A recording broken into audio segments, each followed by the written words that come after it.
Well, after that, let's just cut across to the BJP's press conference currently underway in the capital. Take a look. अंतिम दौर बचे हैं दो। Information commissioners appoint कर दिए जाएं, जो नई नियुक्तियां हैं।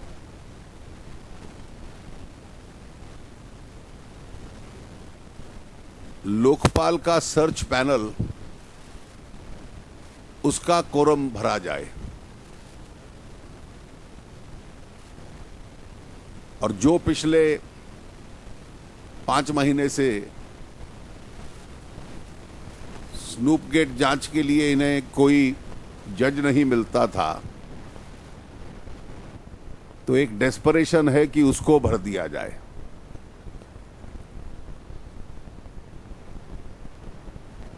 ये नीयत भी है, इसका प्रयास भी है। भारतीय जनता पार्टी इन सभी मूव्स का सख्त विरोध करती है।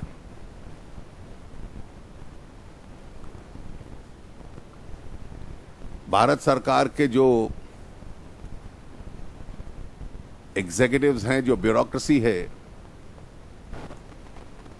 उनका भी ये दायित्व बनता है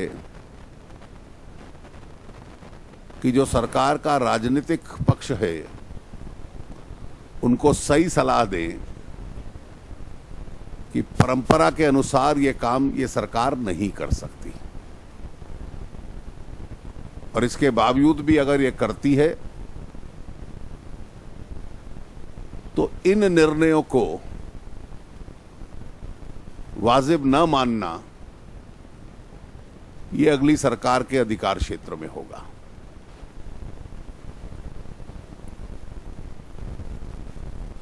सात चरणों का चुनाव हो चुका है,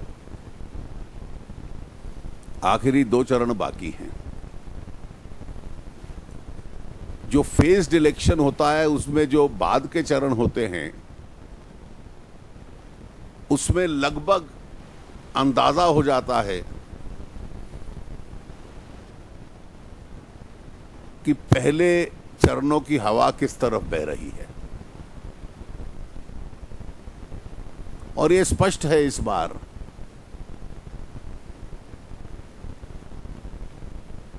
कि ये चुनाव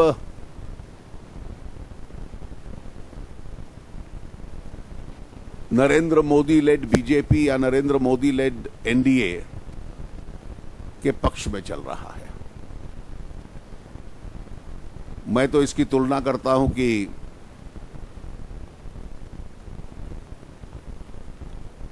कई लोग दौड़ रहे हैं, लेकिन जब पहले और दूसरे के बीच में फासला बहुत बड़ा होता है और पहला मुड़ के देखे तो दूसरा दिखता भी नहीं है इतनी सरलता से,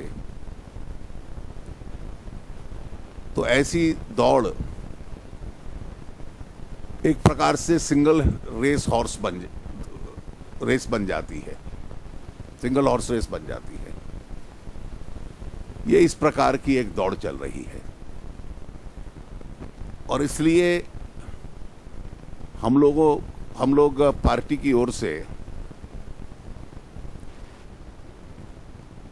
जिस चरण में अब दौड़ है, हिमाचल प्रदेश, उत्तराखंड, जहां दोनों प्रांतों में कांग्रेस बैकफुट पे है, पूर्व उत्तर प्रदेश और बिहार, बंगाल, पार्ट्स ऑफ आंध्र प्रदेश,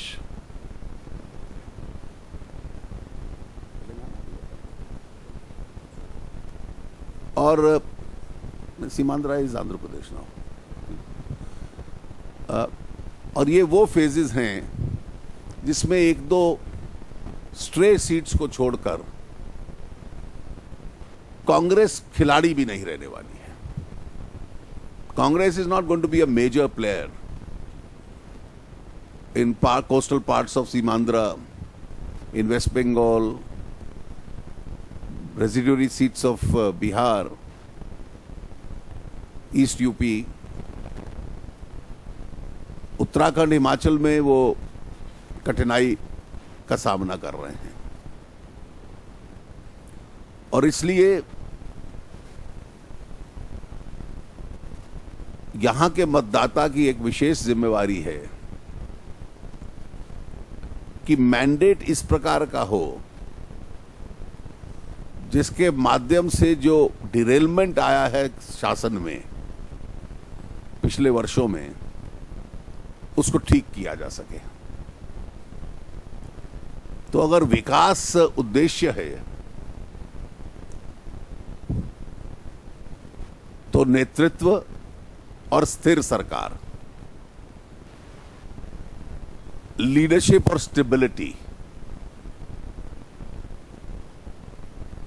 इसके पक्ष में अगर निर्णय होता है तो स्वाभाविक है वो भारतीय जनता पार्टी ही एक स्थिर शासन दे सकती है। कोई दूसरा तीसरा कॉम्बिनेशन या उनका मिला जुला कॉम्बिनेशन भी स्थिर शासन नहीं दे सकता। ये जो चर्चाएं दोबारा शुरू हुई हैं एक रैग टैग कोalition की, that's a charter for chaos। ऐसे अनुभव कई हो चुके हैं और सब विफल रहे हैं।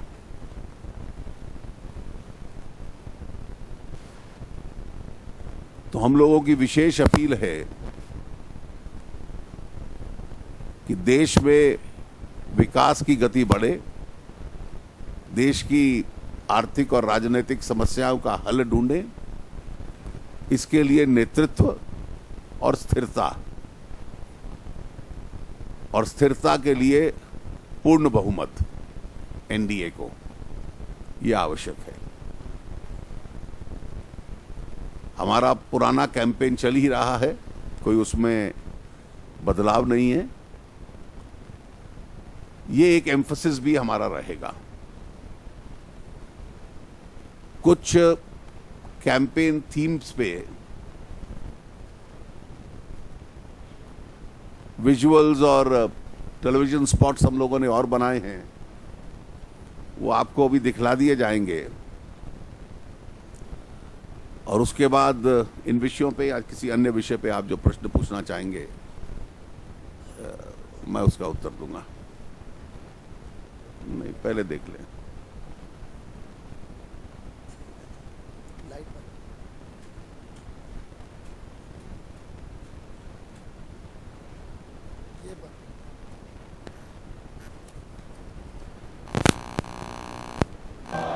गंगा ने बुलाया है, कह रहा है ये जन सैलाब। न मुझे किसी ने भेजा है, न मैं यहां आया हूं। मुझे तो गंगा ने बुलाया है। कह रहा है ये जन सैलाब। इतना स्नेह, इतना दुलार, देश के कोने कोने से आ रही है बस एक पुकार, अब की बार मोदी सरकार।